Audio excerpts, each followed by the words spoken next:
ये कहानी एक छोटे से गांव की है, जहां एक लड़की जो एक गरीब परिवार से थी, अपनी मेहनत और संघर्ष से एक नई उम्मीद की किरण बनती है। उसका नाम था सविता। सविता के माता पिता किसान थे, लेकिन खेती में उनका जीवन बहुत मुश्किल था। पैसों की तंगी और रोजमर्रा की जरूरतों के कारण उसे अपनी पढ़ाई छोड़नी पड़ी और घर की सहायता करने के लिए उसे नौकरानी का काम करना पड़ा।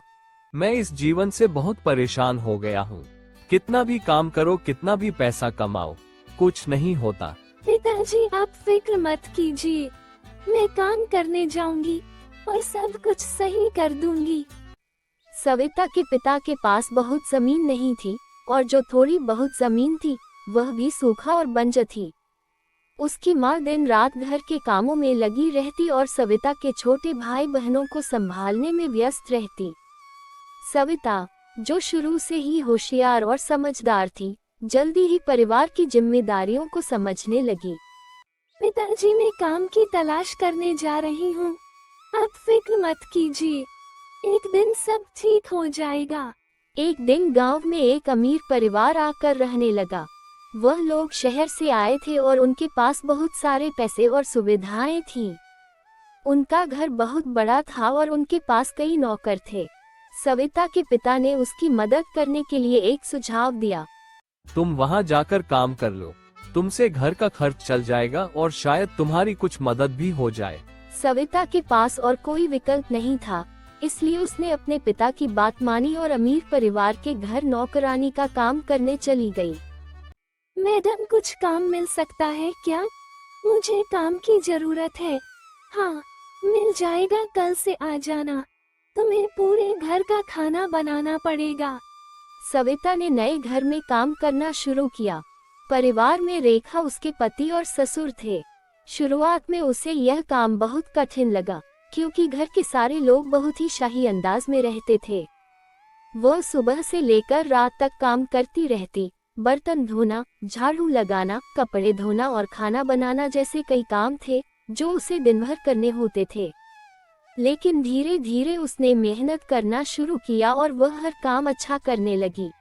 सविता, तुम बहुत अच्छा खाना बनाती हो, मैं तुम्हारे खाना का गुलाम बन गया हूँ। सविता का मालिक श्रीमान यादव एक शिक्षित और सभ्य आदमी थे।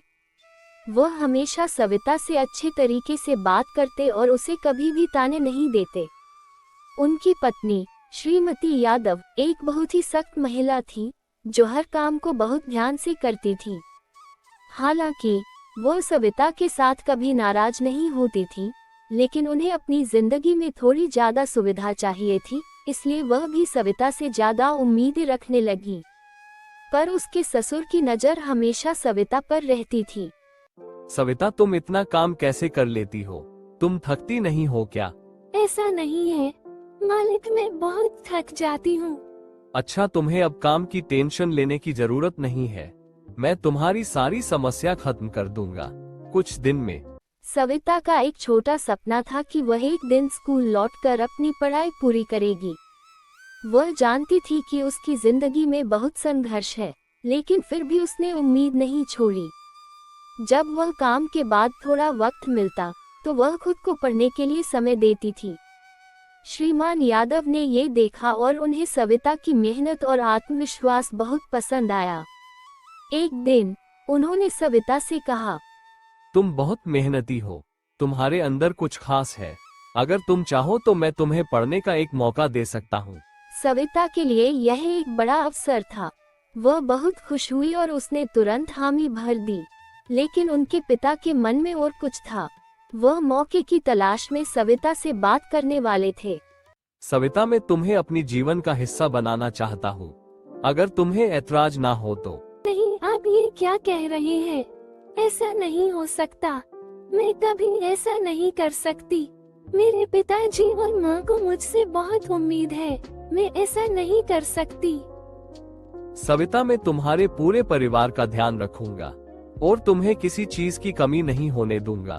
बस तुम हाँ बोलो, तुम्हें कोई कुछ भी नहीं बोलेगा, मैं सबसे बात कर लूंगा। समय बीतता गया और सविता की गरीबी ही सविता की मजबूरी बन गई और सविता ने हाँ कर दिया। तुमने अपनी मेहनत से यह साबित कर दिया है कि तुम किसी भी परिस्थिति में हार नहीं मान सकती हो। मुझे यकीन है कि तुम बहुत बड़ी सफलता हासिल करोगी। आज सविता अपने परिवार के लिए एक आदर्श बन चुकी थी। वह खुद शिक्षिका थी और उसने ये साबित कर दिया था कि किसी भी परिस्थिति में अगर इंसान की मेहनत सच्ची हो तो वह अपनी मंजिल तक पहुंच सकता है।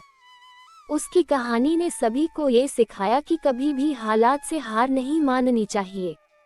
ये कहानी हमें ये सिखाती है कि जीवन में चाहे जितनी भी कठिनाइयाँ क्यों न आए, अगर हमारी मेहनत सच्ची हो और अगर हम अपनी मंजिल के प्रति ईमानदार रहें तो हम किसी भी कठिनाई को पार कर सकते हैं। सविता ने अपनी कठिनाइयों का सामना किया, लेकिन उसने हार नहीं मानी। उसने अपनी मेहनत, लगन और शिक्षा के माध्यम से अपनी जिंदगी को बदल दिया। यही असली सफलता है।